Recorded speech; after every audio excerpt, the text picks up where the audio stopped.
Tu voudrais prier, mais tu ne sais pas comment t'y prendre. Tu voudrais avoir un dialogue quotidien avec Jésus, mais tu ne sais pas quoi lui dire, comment faire silence, comment l'écouter. Retrouve-nous donc sur 10 minutes avec Jésus. Chaque jour, en partant de l'évangile du jour, un prêtre t'accompagne pendant 10 minutes dans une conversation de cœur à cœur avec Jésus. Télécharge gratuitement notre app 10 minutes avec Jésus ou retrouve-nous sur YouTube, Spotify, Apple Podcasts, Spreaker et bien d'autres réseaux. Plus d'infos sur notre site 10minutesavecjésus.org. Bonjour à tous et bienvenue dans le podcast chrétien, le podcast qui parle de foi chrétienne et de développement de soi dans la bienveillance et dans la bonne humeur. Ce que j'aimerais vous partager aujourd'hui, c'est sur le thème de l'amour, le mot amour, qui a un poids fondamental dans notre foi chrétienne. J'arrive pas à parler. Dans notre foi chrétienne, je vous encourage vraiment à regarder cet épisode, à écouter cet épisode jusqu'au bout, en espérant que tout ce que je vais vous partager dans cet épisode vous intéresse. En tout cas, j'en suis sûr, et j'ai confiance au fait que ça ne peut que vous intéresser, vous fortifier dans votre foi. Le thème de l'amour, qui est plus que central dans l'évangile. C'est le thème qu'on va aborder aujourd'hui. Juste très rapidement pour rappeler le concept de ces dernières semaines, comment fonctionne le podcast. Alors déjà les 4 premiers podcasts, les 4 premiers épisodes, on est dans le temps de l'Avent. Nous sommes au 4e épisode de ce temps de l'Avent, la 4e semaine. Et donc chaque semaine on aborde un thème. On a comme ressource le plan de lecture proposé par Bible Project sur la plateforme YouVersion. Je vous mets le lien en bio.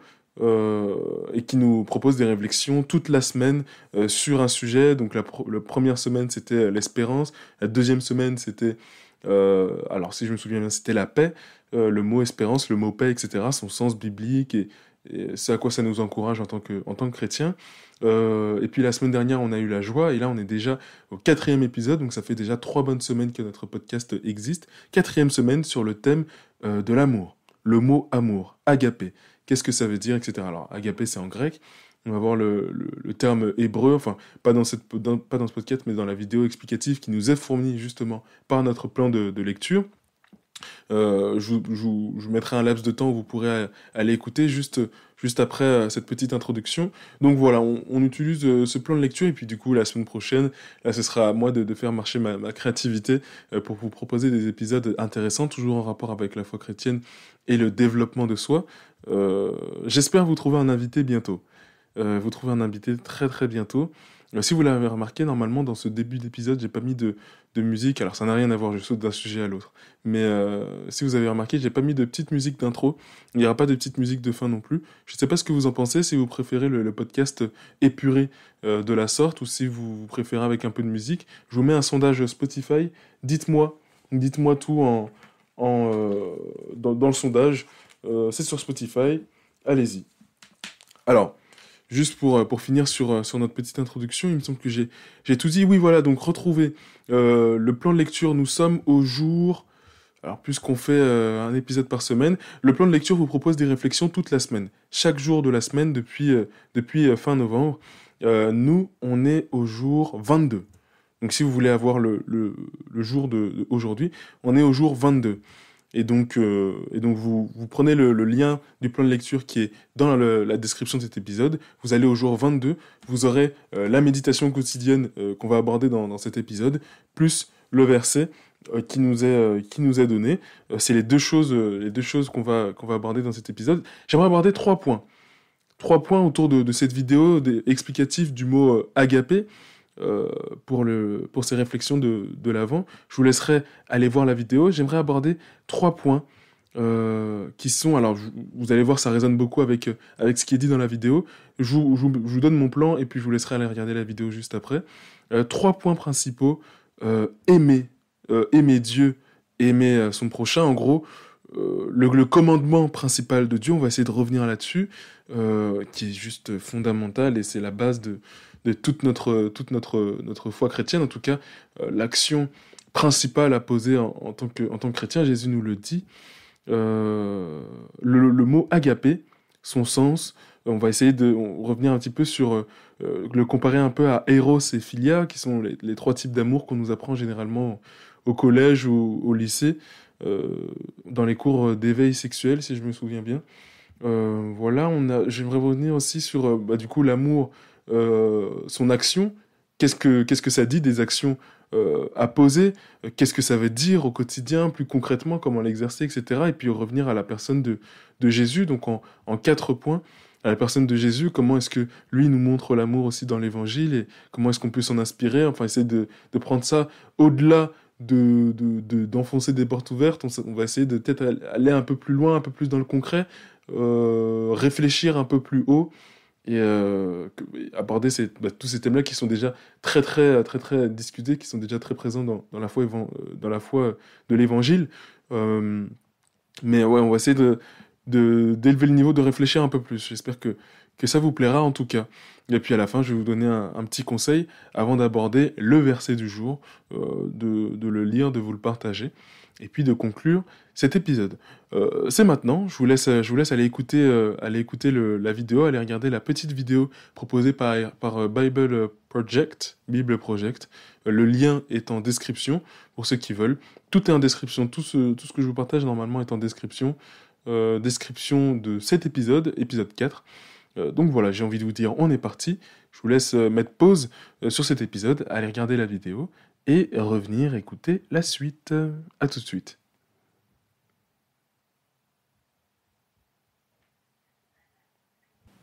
Alors voilà, une vidéo plus qu'intéressante, très bien expliquée encore une fois.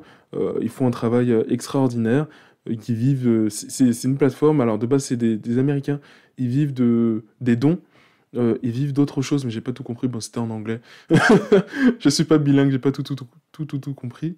Ils ont leur site, je vous mets le lien en bio si vous voulez, bon, dans tous les cas c'est bibleproject.com, tout simplement.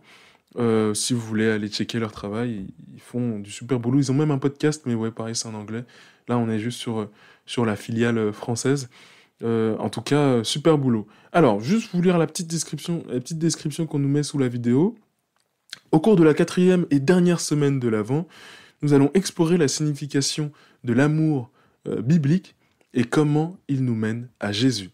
De quelle manière cette vidéo nous encourage-t-elle aujourd'hui? Donc voilà. Alors, plusieurs choses. Franchement, le thème de l'amour, moi, ça me parle énormément. J'ai beaucoup réfléchi dessus, énormément.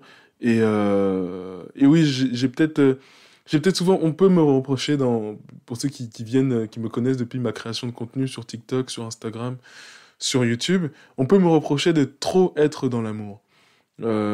Parfois, je m'en excuse et parfois même quand on me le reproche, je ne m'excuse pas parce que c'est tellement au centre de notre évangile, c'est ce qui donne du sens à tout. C'est comme, comment l'expliquer, c'est comme une carbonara sans crème fraîche. Et encore, c'est comme une carbonara sans crème fraîche, sans les pâtes et sans les lardons. On a juste l'assiette, ça sert à rien du tout. Tout ce qu'on fait dans notre foi, sans amour, ça n'a aucun sens, ni aux yeux de Dieu, ni aux yeux de Jésus, ni pour nous-mêmes. On le fait parce qu'il faut le faire. Non, on fait ça parce que, comment dire, c'est vraiment c'est l'amour qui donne du sens. Comme vous l'aurez compris, cet épisode va être très passionnel, très engagé, très engagé. Alors, revenons sur les versets bibliques qui nous parlent de l'amour et qui mettent l'amour au centre de notre foi chrétienne. On a Marc chapitre 12, donc Évangile de Jésus-Christ selon saint Marc, le chapitre 12 au verset 31. Et on a aussi le verset dans Matthieu, dans l'évangile selon saint Matthieu, j'ai essayé de croiser un petit peu les évangiles, au verset 22 cette fois-ci, chapitre 22, verset 37 à 40, qui nous dit, donc c'est Jésus qui nous dit le premier commandement, le commandement des commandements, le plus important, celui qui résume la loi, la Torah. Alors je vous le lis. Donc on est dans Marc pour commencer, Marc chapitre 12, verset 31. D'ailleurs, on va commencer au verset 29 plutôt. Jésus lui fit cette réponse. Voici le premier. Écoute Israël, le Seigneur notre Dieu est l'unique.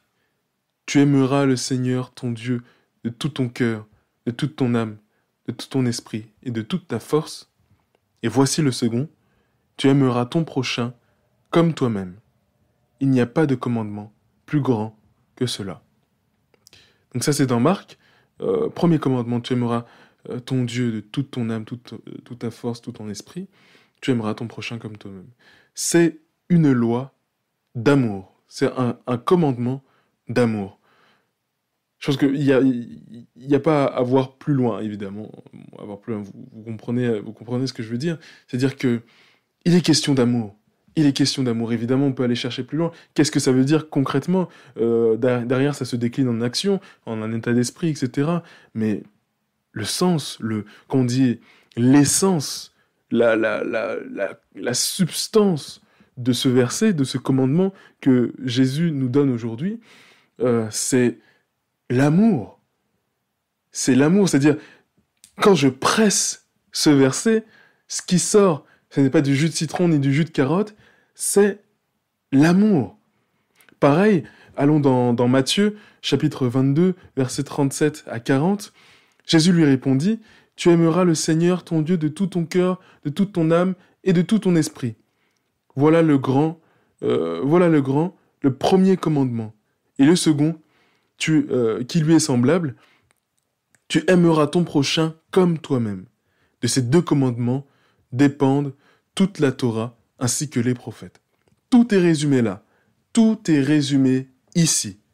Tout est résumé là. Il n'y a pas à aller chercher plus loin. Un enfant de 5 ans, il le comprend très très bien.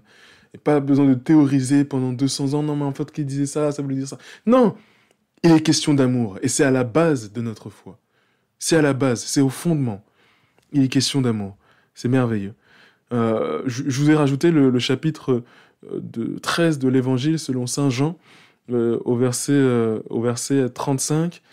Je vous donne un commandement nouveau, c'est de vous aimer les uns les autres, comme je vous ai aimé. Vous aussi, aimez-vous les uns les autres. Et à ceci, tous rencontreront, tous reconnaîtront. Je vais y arriver.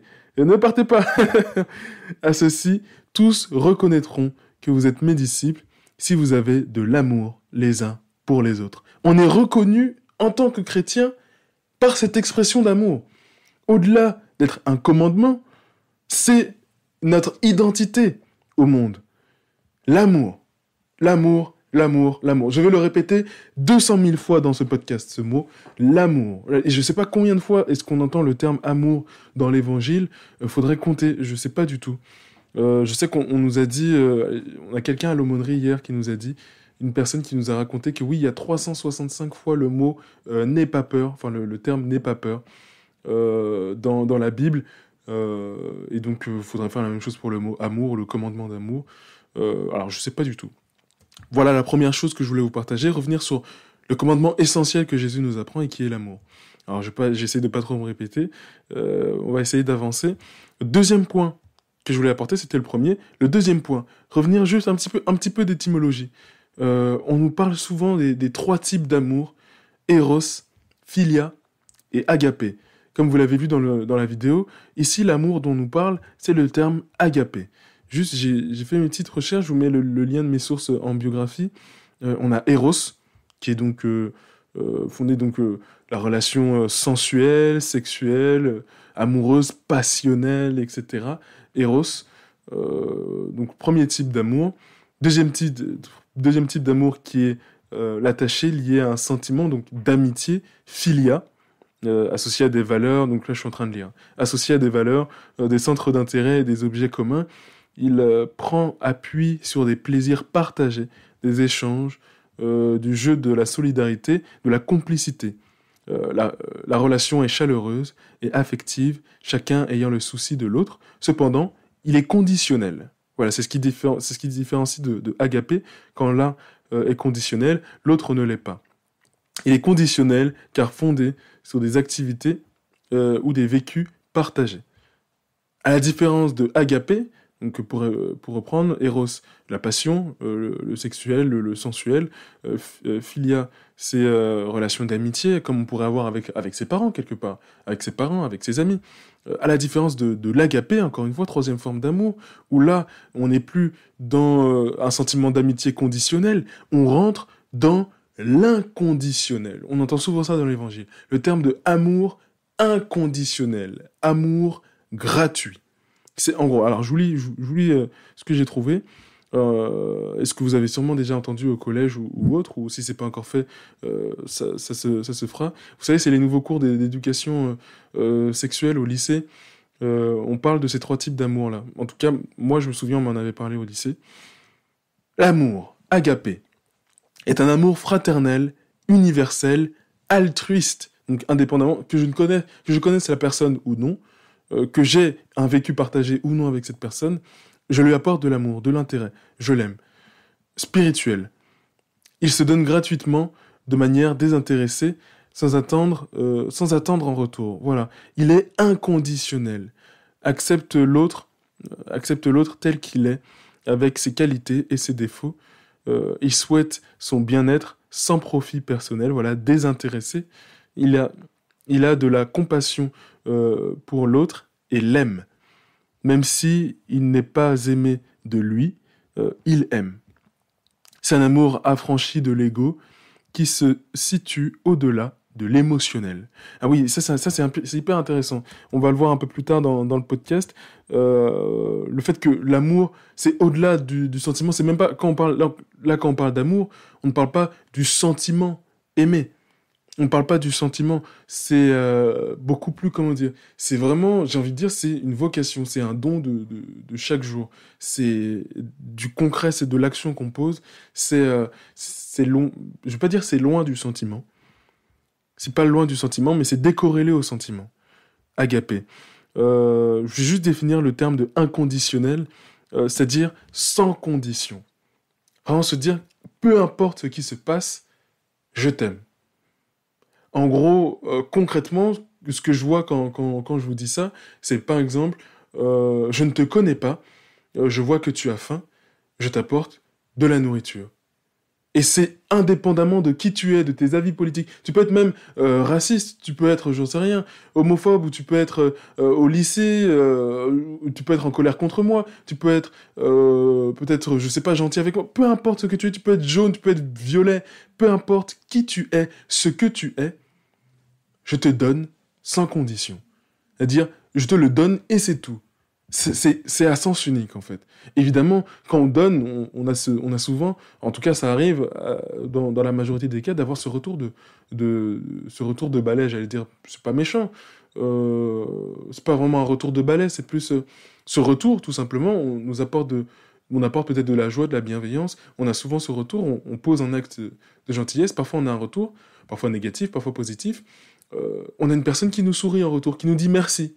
Voilà, c'est jamais à sens unique, c'est très rarement à sens unique, mais l'acte de base, lui, a comme définition d'aller dans un seul sens, de moi à l'autre. Et c'est de cet amour-là dont on parle, de cet amour inconditionnel, cet amour gratuit, cet amour difficile. Difficile parce que, attendez, que moi je donne déjà de mes propres ressources, je donne à l'autre comme ça, et je reçois rien, je n'attends rien, etc.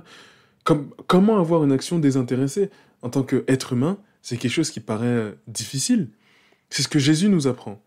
C'est ce que Jésus nous apprend, et c'est de cet amour-là dont on parle. Et c'est d'ailleurs tout le sens du sacrifice de Jésus, de Jésus sur la croix. Tout le sens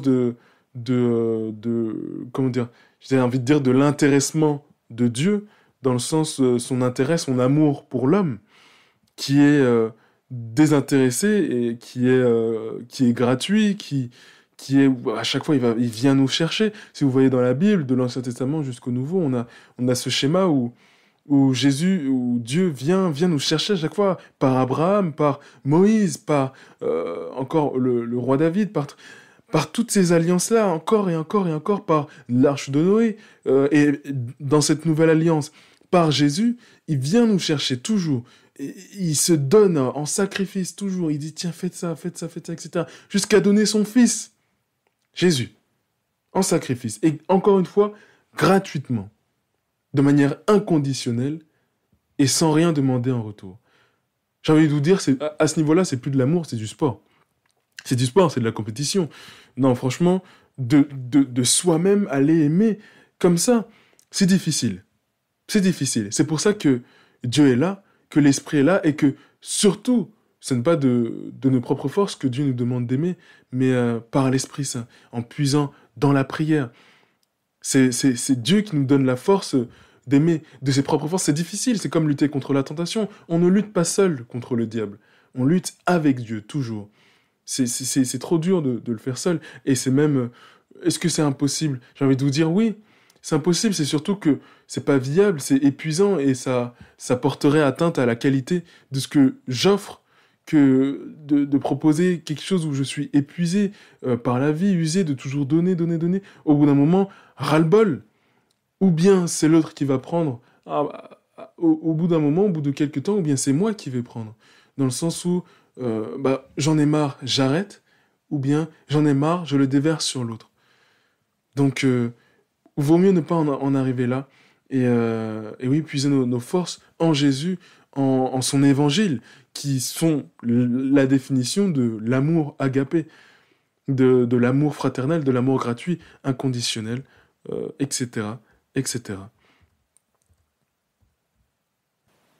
Alors, juste pour faire un petit point de là où on en est, je vous avais énoncé 4 points tout à l'heure. Donc, revenir sur le premier commandement de Dieu, ça c'est fait. Revenir sur agapé, eros et philia, c'est fait. Faire un point sur Jésus, en soi, c'est ce que je viens de faire. Donc, on a fait 2 points en un. On a vu les 3 premiers points, on a enchaîné sur le sens du mot agapé, etc.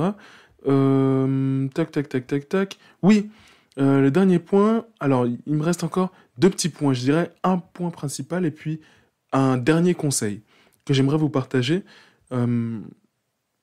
Amour, qu'est-ce que c'est concrètement?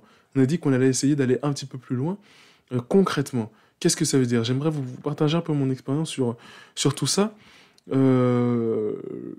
formes les plus concrètes, directes et les plus présentes d'amour que j'ai pu recenser moi en tant que chrétien, en tant qu'être humain, c'est l'amour où tu vas prendre le temps.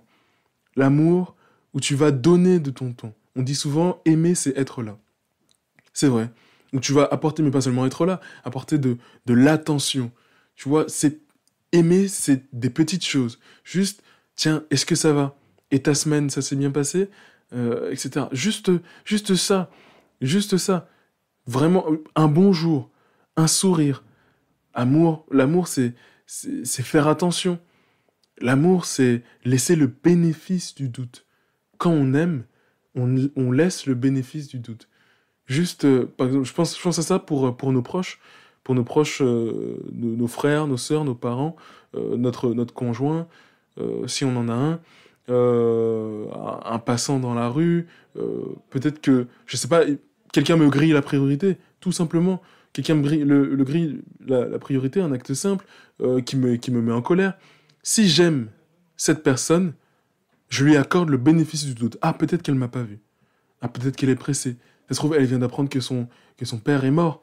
Peut-être, il y a une urgence, elle doit se rendre à l'hôpital. Peut-être que oui, peut-être que non. Mais je laisse le bénéfice du doute. Pareil pour mes proches, mon frère, ma sœur.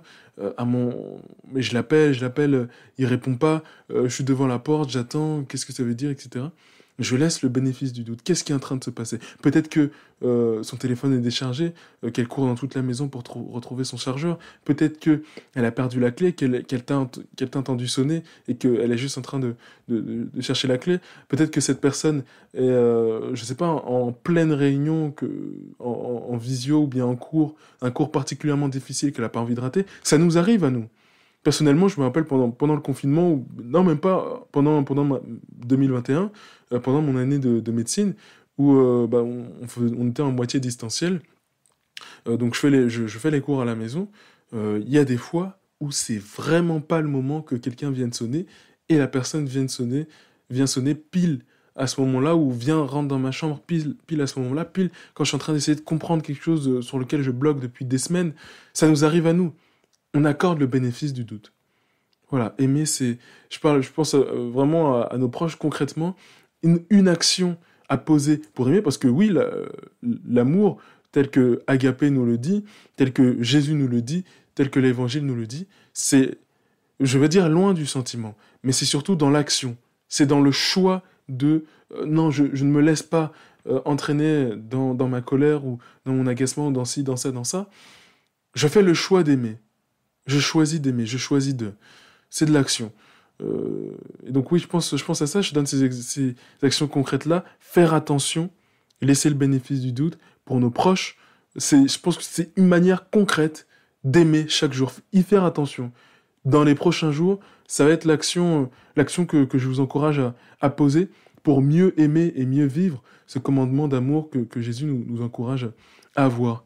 Il y a notre cercle proche, il y a nos frères, il y a nos amis, et puis un peu plus loin, il y a les inconnus, les sans-abri, ceux qu'on croise tous les jours, les passants, les connaissances. Je pense tout particulièrement aux sans-abri, où parfois on peut faire ce qu'on appelle le don de la culpabilité, c'est-à-dire qu'on voit un passant, on voit quelqu'un dormir par terre, etc. Juste on lui pose une pièce, ou bien on voit un sans-abri, j'ai dit un passant, on voit un sans-abri avec son verre pour avoir des pièces, juste on pose une pièce, ni regard, ni sourire, on pose notre pièce, on tue notre culpabilité, ça y est, j'ai fait un geste, j'ai plus le droit de culpabiliser, on se justifie, et on passe à autre chose. Pour moi, ça, c'est du faux amour. On a le droit de donner, mais j'ai envie de te dire, donner, c'est comme par exemple, c'est comme tout à l'heure, j'ai donné mon exemple de pâte carbonara. Je dirais, la foi chrétienne sans amour, c'est comme une carbonara sans pâte, sans crème fraîche, sans lardon. Il y a juste l'assiette qui reste vide. Vide de sens, vide de tout ce que tu veux. Ça sert à rien, c'est inutile. Je vais pas manger avec seulement une assiette, il me faut de la nourriture. C'est exactement la même chose pour un sans-abri, ou pour une autre personne. Je peux pas juste donner mes pièces comme ça, sans regard. Tu vois, quand bien même, c'est mieux de au moins prendre le temps, au moins, tu vois, dire bonjour. Si tu vois qu'il y a une fenêtre de tir, tu dis bonjour, tu regardes dans les yeux, tu t'arrêtes 5 secondes, tu prends le temps, tu vois. On va dire bonjour, tu poses la question, comment ça va aujourd'hui? Et ta semaine? Ça peut paraître une question bête, mais juste, ah tiens, comment s'est passée ta semaine? Peut-être qu'un sans-abri peut avoir des bonnes nouvelles, tu vois? Pourquoi toujours le conditionner, le ramener à sa condition de ah, c'est un sans-abri, il doit forcément souffrir, ah, c'est difficile pour lui, etc. Non, on a le droit d'être un sans-abri et d'être heureux d'être un sans-abri ou d'être un sans-abri. Alors, évidemment, c'est une situation difficile, c'est quelque chose de difficile, mais un sans-abri a le droit d'être heureux, a le droit de dire ah bah tiens, bah aujourd'hui, j'ai vu mon frère que j'avais pas vu depuis longtemps, ou bien ah bah tiens, aujourd'hui, je suis allé manger au Secours Populaire, j'ai une bonne discussion avec une bonne dame, j'en sais rien, mais prendre le temps, quand bien même t'as pas de pièces sur toi, c'est pas forcément de l'argent, loin de là, c'est très souvent pas de l'argent qu'un sans-abri demande, c'est du temps, c'est de l'attention. Un sans-abri, il demande à exister. Il demande, alors c'est pas le cas de tout le monde, il y en a qui sont ronchons, qui veulent juste ses pièces, dans ces cas-là, ainsi soit-il, tu donnes tes pièces, tu fais un grand sourire et tu passes ton chemin. Mais dans la majorité des cas, un sans-abri, il va se souvenir d'un sourire, d'une intention, de quelqu'un qui s'est arrêté, qui a dit bonjour, qui regarde dans les yeux, qui hoche la tête. Tu vois, juste lui donner le sentiment qu'il existe. Et sans le rabaisser, le dire tiens, profite de mon temps, je te donne du temps, enfin je sais pas comment l'expliquer, mais c'est pas quelque chose où tu vas dire où tu vas être dans une position où ah oui, tu es en souffrance, tu n'as pas de temps, je t'apporte du temps. Non, tu le vois comme un être humain, vous êtes d'égal à égal. Tu lui dis bonjour comme tu saluerais un collègue. Vraiment lui donner le sentiment qui fait partie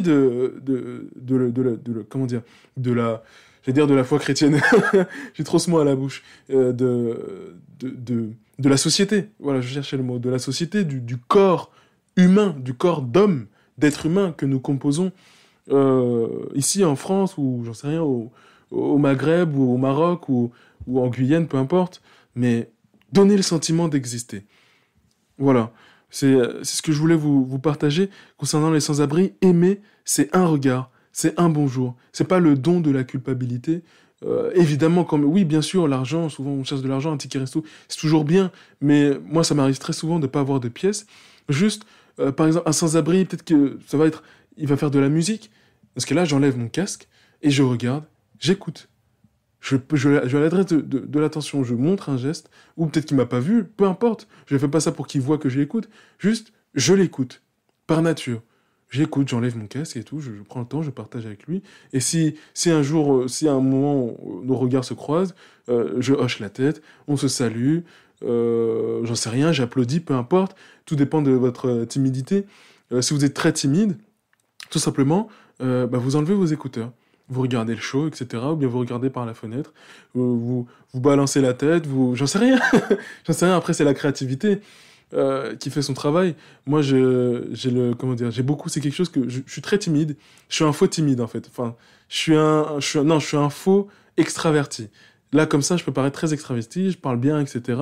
Mais au fond de moi, je suis encore très très timide. C'est plus que j'ai appris avec le temps à gérer certaines situations, mais quand ça déborde trop sur d'autres situations, c'est compliqué. Je sais pas si vous vous reconnaissez dans ce que je peux dire, mais bon, je vais pas raconter ma vie ni m'étaler ici. Voilà, il y a ces situations-là, par exemple, typiquement avec les sans-abri, c'est quelque chose que j'ai particulièrement travaillé quand j'étais au lycée, où je me suis entraîné à tenir, comment dire, à avoir une structure dans mes interventions auprès des sans-abri. Alors ça peut paraître très très flou dit comme ça. En gros, ce que je faisais, alors petite parenthèse, ce que je faisais, c'est que dans ma chambre, je construisais mon discours. Bonjour, comment allez-vous? Si vous voulez, j'ai un gâteau, etc. Je passe le gâteau. Première action. Ça, c'était la première action à arriver à faire. Essayer de donner un biscuit, un truc, un quelque chose à un sans-abri. Et pas juste le donner comme ça, le donner, intervenir, vraiment avoir un micro-dialogue. Première étape. Et puis ensuite, bonjour, comment ça va? Après, bonjour, et ta journée? Tu vois, bon, et ta journée, et ta semaine, ça c'est venu bien plus tard, mais comment ça va, etc.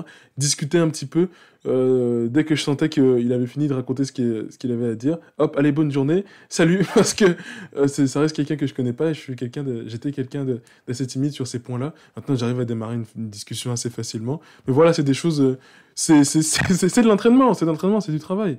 Non mais pour hors blague, c'est vraiment quelque chose où je me suis entraîné perso à faire ce genre de truc, et puis avec le temps, tu deviens de plus en plus à l'aise. Voilà. Je voulais vous partager ça, un bonjour. Alors, ça fait partie de notre mission de chrétien, et de donner sens au mot agapé par un regard, un bonjour, un sourire, une attention à des personnes qu'on ne connaît pas.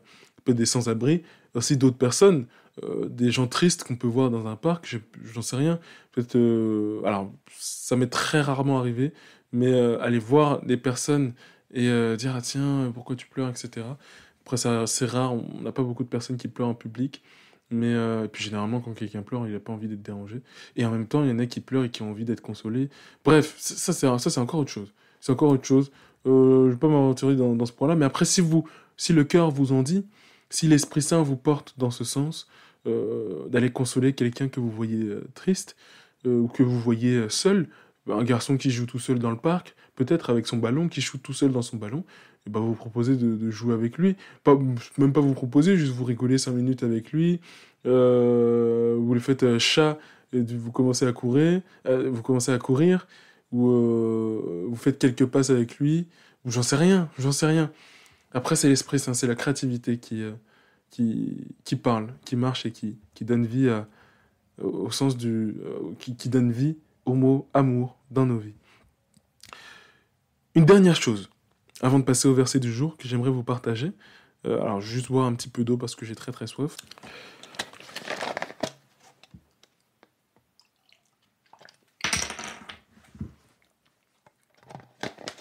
Excusez-moi, merci.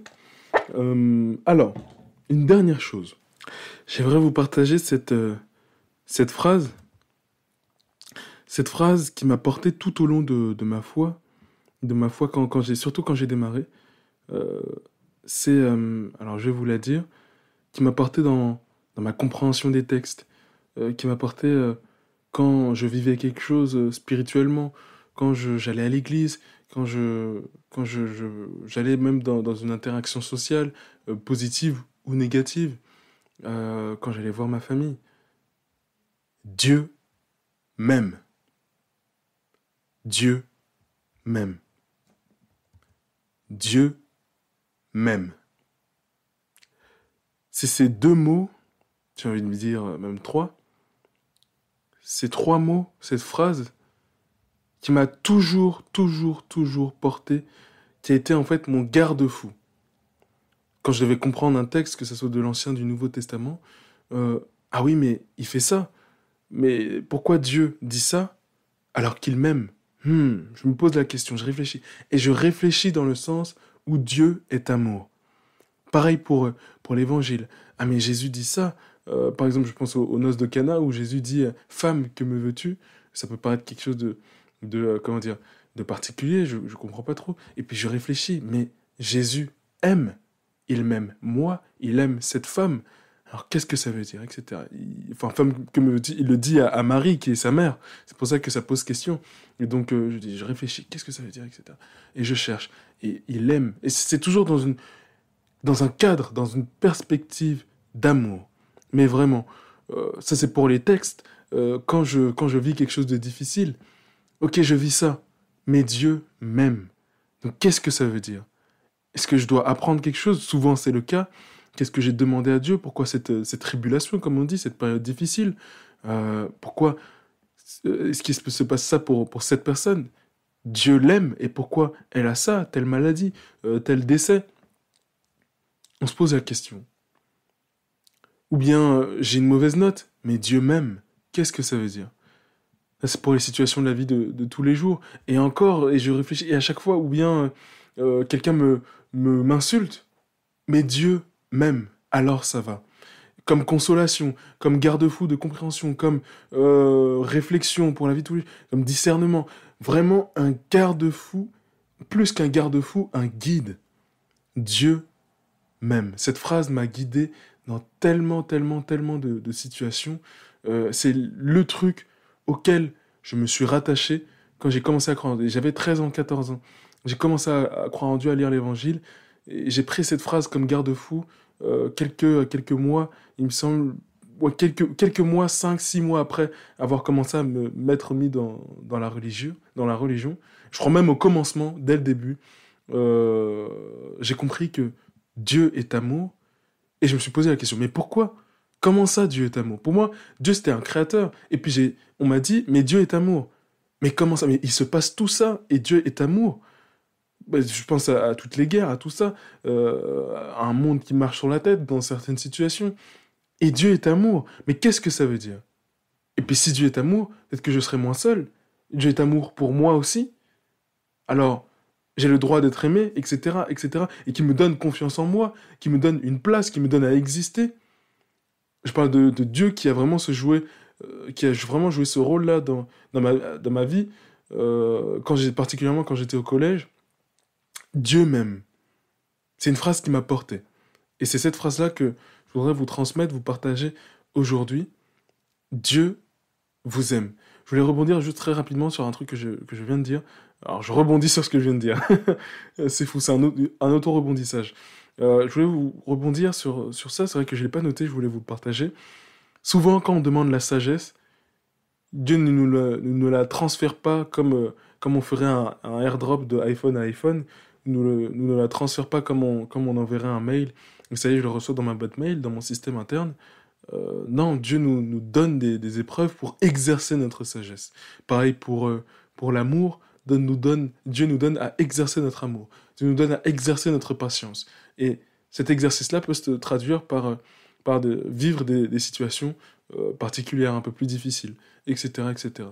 Donc, c'est en ça que Dieu nous aime, dans le sens où parfois on vit des situations difficiles, je dis bien parfois, et il veut nous renforcer, pas forcément pas nous renforcer, pas quelque chose de masculin, viril, on va se renforcer dans la difficulté. Au-delà de ça, Dieu, c'est un père qui veut nous apprendre avec amour, avec douceur, mais aussi par la contrainte, dans le sens où je me confronte à mes limites. J'élargis mes limites. C'est plus dans ce sens-là. Et Dieu, c'est pas un dictateur, loin de là. C'est vraiment dans le sens où il me fait progresser. C'est un peu comme quand j'apprends un nouveau chapitre en mathématiques ou quoi. C'est toujours un peu difficile au début, je comprends pas, c'est dur. Et puis, plus j'y vais, plus je me dis, ah ok, donc c'est comme ça, je m'exerce. Et puis après, ça fait partie du cadre des choses que je sais faire, que je sais refaire. C'est exactement la même chose. Voilà, je voulais vous partager ce petit point-là. Dieu m'aime. Dieu m'aime. Donc, fin de la parenthèse. Je reviens sur cette phrase. Dieu m'aime. Phrase que je voulais vous partager, que je vous engage à garder, que je vous encourage à garder dans un coin de votre tête. Dieu vous aime. Mais vraiment, on parle donc, comme on l'a dit, amour agapé, de manière gratuite, inconditionnelle, indépendamment de ce que tu peux avoir fait dans une journée, indépendamment de tout. Dieu t'accorde sa miséricorde, son amour, son pardon, son attention, sa présence. Dieu t'aime. Dieu t'aime. C'est une très belle phrase. Je voulais vous la partager. Voilà. On va passer au verset du jour avant de clôturer. Je vais apprendre à parler un jour. Avant de clôturer ce 4e épisode de Temps de l'Avent du podcast. Alors, première, on est dans ce qu'on nous donne comme verset, donc au retour au plan de lecture. Encore une fois, le lien est en biographie de ce conte. On nous renvoie pas à l'évangile selon saint Jean, pour ceux qui n'arrivent pas à faire la différence entre Jean et un Jean. Pas l'évangile selon saint Jean, mais la première lettre de l'apôtre, la première lettre selon saint Jean, qui est une lettre hors de l'évangile, donc dans les textes du Nouveau Testament. Première lettre de Jean, au chapitre 4, verset 11. Moi, j'ai mis beaucoup de temps à retrouver ce livre. Je cherchais Jean, etc. Parfois, on me disait 1 Jean, je cherchais dans l'évangile et je ne trouvais pas. Voilà, donc 1 Jean, chapitre 4. Une première lettre, vous regardez à la fin de votre texte, à la fin de votre Nouveau Testament. Et vous avez première lettre de Jean, deuxième lettre de Jean, troisième lettre de Saint Jean, etc. Donc, première lettre de Jean, chapitre 4, verset 1. Nous y sommes. Bien-aimés, puisque Dieu nous a tant aimés, nous devons, nous aussi, nous aimer les uns les autres. C'est le verset qui nous est donné. Donc maintenant qu'on a reçu l'amour inconditionnel de Dieu, il est temps, nous aussi, d'aimer à notre tour, d'exercer, après le vélo de la foi, le vélo cette fois-ci de l'amour, et de s'aimer les uns les autres. Et donc ça passe par le bénéfice du doute, par faire attention par le temps qu'on accorde, l'intérêt qu'on apporte aux autres, qu'on porte aux autres, ça passe par là. Je vais rajouter un petit bémol, histoire de ne pas être trop démagogique. C'est vrai, aimer. Il y a quand même des limites, je mettrai quand même pas des limites, mais oui, certaines conditions à ça. Conditions, c'est peut-être même pas le bon mot, vous allez comprendre ce que je veux dire. Aimons-nous les uns les autres. Quand on dit aimer, c'est pas, comment dire, c'est pareil, quand on dit aimons-nous les uns les autres, parfois ça peut être aimer quelqu'un qui nous a fait du mal. L'idée, c'est pas de retomber corps et âme dans une relation où quelqu'un nous a fait du mal, nous a manqué de respect et nous a fait souffrir. C'est d'aimer dans le sens où je ne t'en veux pas, je ne t'en veux plus, je te pardonne, je ne te referai pas confiance parce que ça me fait mal, mais voilà, on est quitte, en gros, et rester sur un terrain neutre. Quand on dit aimer, c'est pas forcément tout donner. Évidemment, c'est ce que Jésus a fait pour nous. Ce que je veux dire par là, c'est que parfois, on a tendance à trop en faire en ce qui concerne aimer le prochain, et aimer correctement, ce serait en faire un peu moins. Je vais donner un exemple très concret. Une personne qui a perdu... je ne sais pas pourquoi j'ai que des exemples de décès. Une personne qui a perdu un frère, une sœur, un parent. Parfois, si on lit ce verset-là, aimez-vous les uns les autres, et ben aimer, ça veut dire, ah mais tiens, je vais lui faire un gâteau, je vais la consoler, je vais lui dire c'est pas grave, je vais lui parler, etc., etc. Peut-être que aimer dans cette situation-là, c'est en faire moins. C'est juste être là. Passer un coup de fil, voilà, de temps en temps, de même pas 2-3 minutes, juste, voilà, je l'ai appelée, elle sait que je suis là, que je suis à l'écoute, etc. Et laisser l'autre venir vers nous, laisser de l'espace à l'autre. Voilà, c'est exactement ça. Laisser de l'espace à l'autre. Mal aimer, c'est être trop intrusif, être trop dans certaines situations, évidemment, pas dans tous les cas, mais souvent, il y a cette jauge-là à avoir, aimer, certes, mais laisser l'espace à l'autre aussi. Laisser le choix de refuser, le choix à l'autre de refuser notre amour.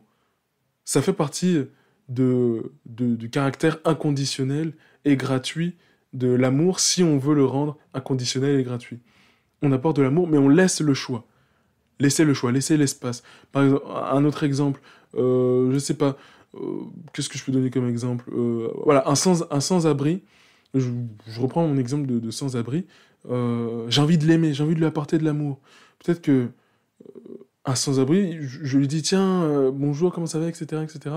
Je vois qu'il n'est pas dans le bon mood, qu'il n'est pas réceptif à ce que je lui apporte comme amour, comme attention. Et bah, aimer dans ces cas-là, c'est comprendre que aujourd'hui ça va pas, qu'il a peut-être pas envie de parler.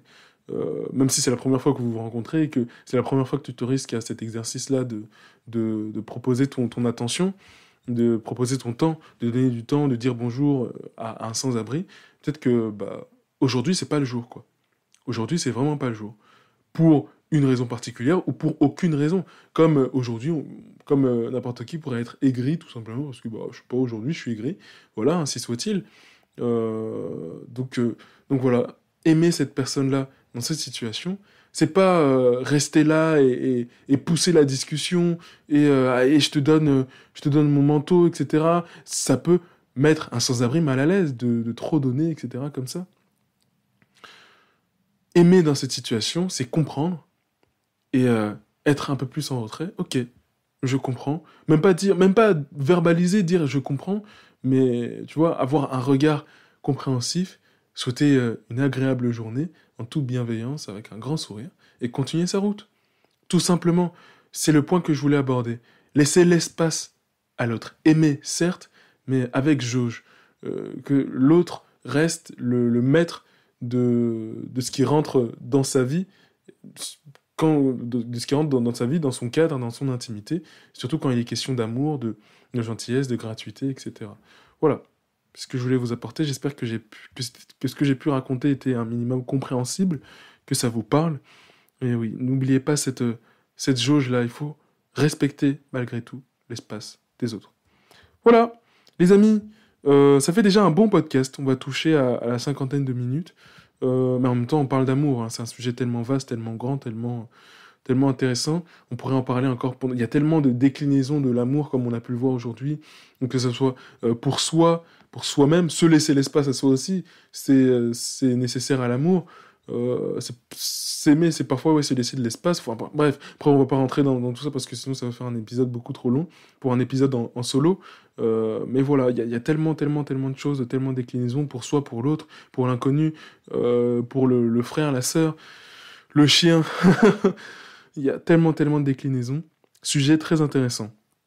Dites-moi dites-moi ce que vous en avez pensé sur Instagram. Alors désolé de poster cet épisode un petit peu en retard. Envoyez-moi un message en privé.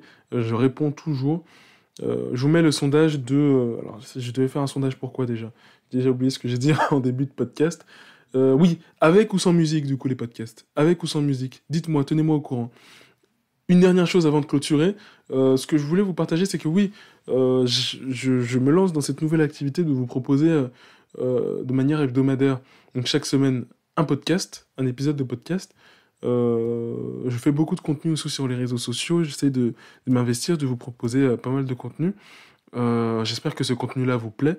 Si ça vous plaît, si vous aimez, si vous voulez soutenir ma création de contenu sur les réseaux, j'ai une page Tipeee. Je vous mets le lien en bio, en description de cet épisode. Si vous avez l'âme à participer, n'hésitez pas. Ça m'aiderait beaucoup, ça me serait d'un grand soutien, un soutien non négligeable. Voilà.